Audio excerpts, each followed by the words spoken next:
अस्सलामुअलैकुम गाइस। तो अगर मैं आपसे पूछूं कि आपका रिलीजन सच्चा है, इस बात को साबित करें, तो ज़्यादातर लोग जो हैं वो इस सवाल पर कंप्लीटली साइलेंट हो जाएंगे। उनके पास कोई जवाब ही नहीं होगा कि क्यों इस्लाम ही सच्चा मज़हब है। क्रिश्चियन के पास हवा निकालने वाले पास्टर्स हैं, तो हिंदूज के पास एक से बढ़कर एक जादूगर। लेकिन हमारे पास क्या है? क्या सबूत है कि इस्लाम सच्चा है और रसूलुल्लाह सल्लल्लाहु अलैहि वसल्लम सच्चे नबी थे? तो आज मैं आपको 10 क्लियर प्रूफ्स दूंगा जिससे ये बात साबित होगी कि इस्लाम ही हक है, इस्लाम ही ट्रू रिलीजन है। तो कुरान के चैप्टर नंबर 41 वर्स नंबर 11 में अल्लाह सुब्हानहू व तआला ज़मीन और आसमान की क्रिएशन डिस्कस कर रहे होते हैं। और क्रिएशन डिस्कस करते करते अल्लाह सुब्हानहू व तआला कुरान में कहते हैं, फिर अल्लाह ने आसमान की तरफ ध्यान दिया और वो धुआं था। तो यह आयत हमको बताती है कि एक टाइम हमारे इस यूनिवर्स की क्रिएशन में ऐसा आ चुका है जिस वक्त ये धुआं था। और आज की मॉडर्न साइंटिफिक डिस्कवरीज ने यह बात को प्रूव किया है कि एक टाइम पर हमारा ये पूरा सोलर सिस्टम स्मोक था, जिसको कॉस्मिक डस्ट कहा जाता है। लेकिन ये ज्यादा स्मोक की तरह था। साइंटिफिक आर्टिकल में भी स्मोक वर्ड ही यूज होता है। उसके बाद ये कॉस्मिक डस्ट और स्मोक आपस में मिलकर बहुत बड़े हो गए और इस तरह से हमारा पूरा सोलर सिस्टम फॉर्म हुआ। Clip of scientist. Into a creator. We believe that our own solar system was a cloud sitting there in space, more or less minding its own business, when a supernova shockwave struck the cloud and had it collapse down and form a new star system. तो 1400 साल पहले मोहम्मद सल्लल्लाहु अलैहि वसल्लम को इस चीज के बारे में किसने बताया? मे बी ये एक इत्तेफाक हो, लेकिन अभी तो शुरुआत है। रसूलुल्लाह सल्लल्लाहु अलैहि वसल्लम ने आज से 1400 साल पहले एक बात हमको बताई थी, जो कि सही अल बुखारी 1036 नंबर हदीस में कुछ इस तरह आई है कि क़यामत जब तक नहीं आएगी जब तक जलजले अर्थक्वेक्स फ्रीक्वेंट ना हो जाएं, यानी ज़्यादा आम ना हो जाएं, यानी क़यामत से पहले जलजलों की फ्रीक्वेंसी बढ़ जाएगी। और आप कुछ डाटाज देख सकते हैं, ओवरऑल अर्थक्वेक्स की तादाद बढ़ती ही जा रही है। ऐसा तो हो रहा है कि किसी साल ज़्यादा किसी साल कम, लेकिन ओवरऑल ग्राफ जो है वो ऊपर की तरफ ही जा रहा है। और एक है, इसमें भी आप देख सकते हैं कि नंबर ऑफ अर्थक्वेक्स की तादाद बढ़ती ही जा रही है। Earthquakes are becoming more frequent. और आए दिन हम सुनते ही रहते हैं कि अब यहाँ अर्थक्वेक आया और अब वहाँ अर्थक्वेक आया। पहले ऐसा नहीं था 1400 साल पहले।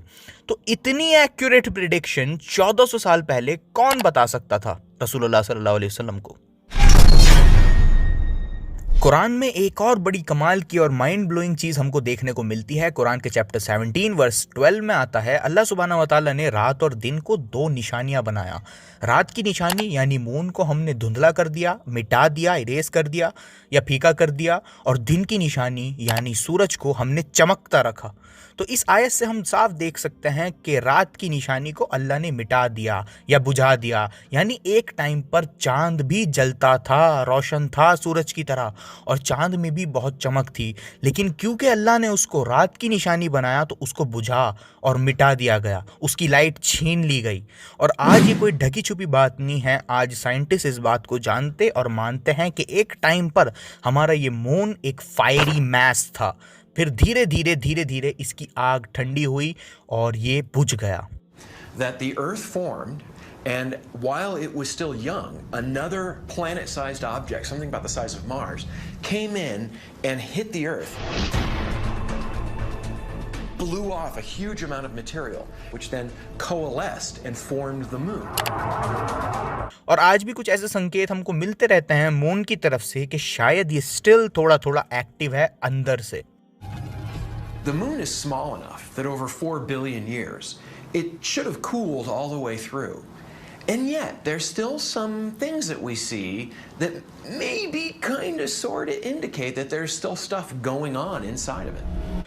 तो रसूलुल्लाह सल्लल्लाहु अलैहि वसल्लम को ये सब बातें किसने बताई 1400 साल पहले? रसूलुल्लाह सल्लल्लाहु अलैहि वसल्लम ने सही मुस्लिम की हदीस नंबर 157C में इरशाद फरमाया कि क़यामत जब तक नहीं आएगी जब तक अरब की सरजमी वापस हरी ना हो जाए। यानी रसूलुल्लाह सल्लल्लाहु अलैहि वसल्लम 1400 साल पहले एक छोटे से शहर के छोटे से इलाके में फरमा रहे हैं कि पहले अरब की ज़मीन ग्रीन होगी, उसके बाद क़यामत आएगी। और आज ये पेशन गोई हम अपनी आंखों से पूरी होते हुए देख पा रहे हैं। ये नासा की सैटेलाइट इमेजेस से भी आप देख सकते हैं कि कैसे पहले सिर्फ रेगिस्तान था, सिर्फ रेगिस्तान, और फिर कुछ समय बाद थोड़ी ग्रीनरी आई और फिर और बढ़ी और फिर और बढ़ी और सऊदी अरब के कई इलाकों में खेत और ग्रीनरी आ चुकी है, आप खुद देख सकते हैं। और सऊदी भी 450 मिलियन ट्रीज प्लांट करने का टारगेट लेके चला है 2030 तक। तो ये पेशेंट गोई के सऊदी हरा हो जाएगा हमारी आंखों के सामने पूरा हो रही है। अगेन 1400 साल पहले ये सब कौन बता सकता था, वो भी इतनी एक्यूरेटली। रसूलुल्लाह सल्लल्लाहु अलैहि वसल्लम को ये सब बातें कैसे पता चली? कुरान में चैप्टर 21 वर्स 104 में आता है कि कयामत के दिन अल्लाह इस आसमान को फोल्ड कर देंगे, रोल कर देंगे, जैसे एक स्क्रॉल को किया जाता है। यानी कुरान के अकॉर्डिंग आसमान एक फोल्डेबल चीज़ है। अच्छा, कुछ लोगों के मन में ये सवाल आएगा कि कुछ देर पहले तक तो मैंने बताया था कि आसमान धुआं था, तो अब ये फोल्डेबल कैसे हो गया? तो जिन लोगों के मन में ये क्वेश्चन आया है उनको बता दूं, अरबिक लैंग्वेज में वर्ड समा का मीनिंग आसमान होता है और ये वर्ड समा हर ऊंची चीज़ के लिए यूज़ किया जा सकता है। यानी कोई भी ऊंची चीज़ जो ऊंचाई पर हो, अरबिक लैंग्वेज में उसको समा कहा जा सकता है। फॉर एग्जाम्पल, कुरान के चैप्टर 14 वर्स 24 में अल्लाह सुब्हानहू व तआला ट्री की ब्रांचेस को आसमान छूती बताते हैं, हाई इन द स्काई बताते हैं। अब ट्री की ब्रांचेस लिटरली तो आसमान में नहीं जाती ना, पेड़ों की टहनियाँ ऊंचाई पर होती हैं, हाइट पर होती हैं। तो यहाँ पर भी हम देख सकते हैं कि पेड़ों की टहनियों की ऊंचाई के लिए आसमान शब्द आया है कुरान में। और उसी तरह कुरान में चैप्टर 2 वर्स 164 में अल्लाह सुब्हानहू व तआला बताते हैं बारिश आसमान से आती है। तो क्लियरली इस आयत में भी समा वर्ड बादलों के लिए यूज किया गया है। तो अरबिक में समा वर्ड हर ऊंची चीज के लिए यूज किया जा सकता है। तो इसी वजह से जब कुरान में समा वर्ड आएगा तो उसका एक फिक्स्ड मीनिंग नहीं होगा, बल्कि कॉन्टेक्स्ट के हिसाब से मीनिंग डिसाइड किया जाएगा। जैसे इस आयत में समा स्मोक था लिखा है, इससे मुराद हमने कॉस्मिक डस्ट ली है। उसी तरह समा को फोल्ड कर दिया जाएगा, यानी स्पेस को फोल्ड कर दिया जाएगा। और आज की मॉडर्न साइंटिफिक डिस्कवरीज ने इस बात को प्रूव किया है कि आसमान यानी ये स्पेस एक फोल्डेबल चीज़ है। जिस स्पेस को हम खाली जगह सोचते हैं ये एक्चुअल में एक रियल थिंग है। स्पेस के अंदर ग्रेविटेशनल वेव्स भी डिटेक्ट हो चुकी हैं, तो ये स्पेस कोई खाली जगह नहीं है, ये एक रियल थिंग है। और इस स्पेस टाइम को फोल्ड किया जा सकता है, बेंड किया जा सकता है, ट्विस्ट किया जा सकता है। Clip lives. In fact, space is so real it can bend. Space can twist. And it can ripple. So real. तो कुरान ने 1400 साल पहले हमको बताया था कि स्पेस फोल्ड किया जा सकता है, जिसको साइंटिस्ट ने रिसेंटली ही डिस्कवर किया है। तो ये सब बातें कौन रसूलुल्लाह को बता रहा था रेगिस्तानों में? रसूलुल्लाह सल्लल्लाहु अलैहि वसल्लम ने कई सही हदीसों में फरमाया है कि एक दिन इस्लाम हर उस जगह पहुंचेगा जहां रात और दिन पहुंचती है। यानी ये रिलीजन दुनिया में हर जगह पहुंच के रहेगा। आज आप देखो, ये पेशेंट गोई भी आपकी आंखों के सामने पूरी हो रही है। आज न्यूज़ चैनल्स, मोबाइल, टेलीविजन के जरिए इस्लाम हर जगह पहुंच रहा है और पहुंचता रहेगा। और 2080-90 तक इस्लाम दुनिया का सबसे बड़ा रिलीजन भी बन जाएगा, ऐसी भी प्रेडिक्शंस करी गई हैं। अच्छा, ये बात तो हो गई कि इस्लाम हर जगह पहुंचेगा, ये पेशेंट गोई पूरी हो रही है। लेकिन रसूलुल्लाह सल्लल्लाहु अलैहि वसल्लम ने एक और बात बताई है। सुनन अबी दाऊद 4257 नंबर हदीस में आता है कि एक टाइम ऐसा आएगा जब मुस्लिम्स तादाद में तो ज्यादा होंगे, पॉपुलेशन में तो ज्यादा होंगे, लेकिन बेकार होंगे, झाग की तरह होंगे। दुश्मनों के सीनों में मुसलमानों का खौफ नहीं होगा, क्योंकि मुसलमान दुनिया की मोहब्बत में लगे होंगे और मौत को नापसंद करेंगे। हूबहू वही हो रहा है जो रसूलुल्लाह ने 1400 साल पहले बताया था। इस्लाम हर जगह पहुंच रहा है, ये बात साबित हुई। मुसलमानों की तादाद ज्यादा होगी, उसके बावजूद भी बेकार होंगे, कमजोर होंगे, ये बात भी करेक्ट है। अब कौन सोच सकता है कि ये सब बातें एक ऐसे शख्स ने हमको बताई हैं जो कि रेगिस्तान में रहता था और जिस समय मुसलमानों की तादाद भी मुट्ठी भर थी, और 1400 साल पहले ये सब बताया गया है। और सुने, अभी खत्म नहीं हुआ। रसूलुल्लाह सल्लल्लाहु अलैहि वसल्लम ने ये भी फरमाया है सही मुस्लिम 146 नंबर हदीस में कि एक दिन इस्लाम स्ट्रेंज हो जाएगा। मतलब अगर आप लोगों को इस्लाम जाके बताओगे तो वो लोग कहेंगे, भाई ये क्या बात कर रहे हो, ऐसा तो हमने कभी नहीं सुना। इस्लाम स्ट्रेंज हो जाएगा, ऐसा जैसे ये शुरू हुआ था। रसूलुल्लाह सल्लल्लाहु अलैहि वसल्लम ने फरमाया कि इस्लाम हर जगह जाएगा, वो हो रहा है, हम सब देख सकते हैं।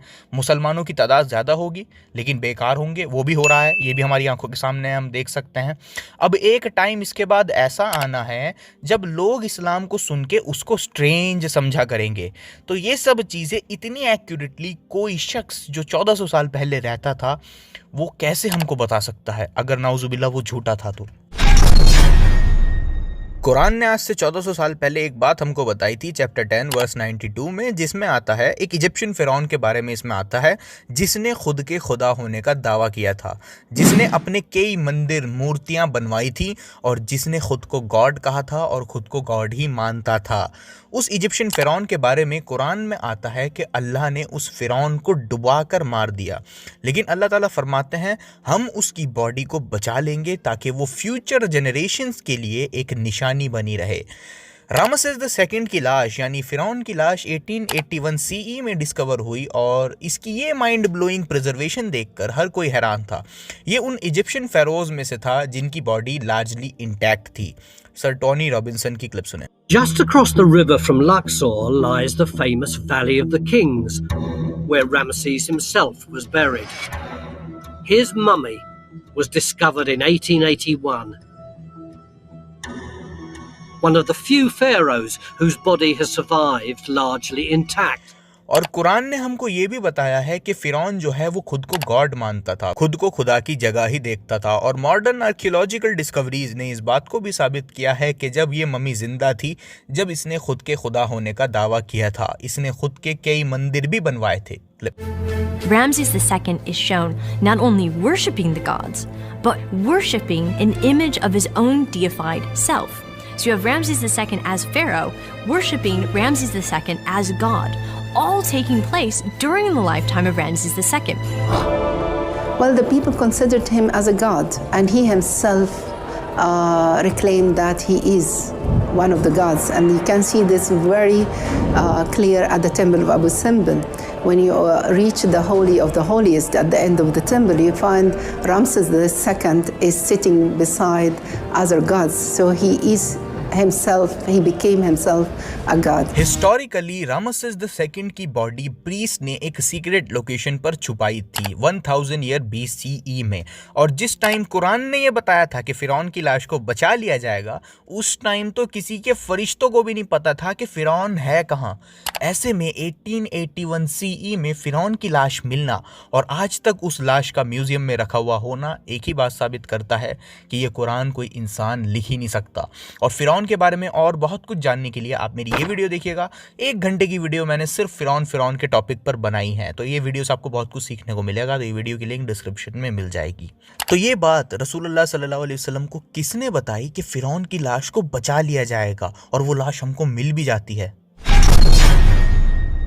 रसूलुल्लाह सल्लल्लाहु अलैहि वसल्लम ने आज से 1400 साल पहले रेगिस्तान में बैठकर एक प्रोफेसी हमको बताई थी, बड़ी कमाल की प्रोफेसी। रसूलुल्लाह सल्लल्लाहु अलैहि वसल्लम सही बुखारी हदीस नंबर 50 में फरमाते हैं कि जब काले ऊंटों के चरवाहे कंपीट करने लगे, ऊंची ऊंची इमारतें बनाने में फक्र करने लगे, कंपीट करने लगे, तब कयामत का वेट करना।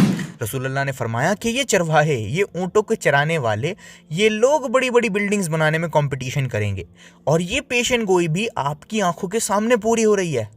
50s तक इन अरब के लोगों की हालात ऐसी रही, लेकिन 50s में क्या हुआ?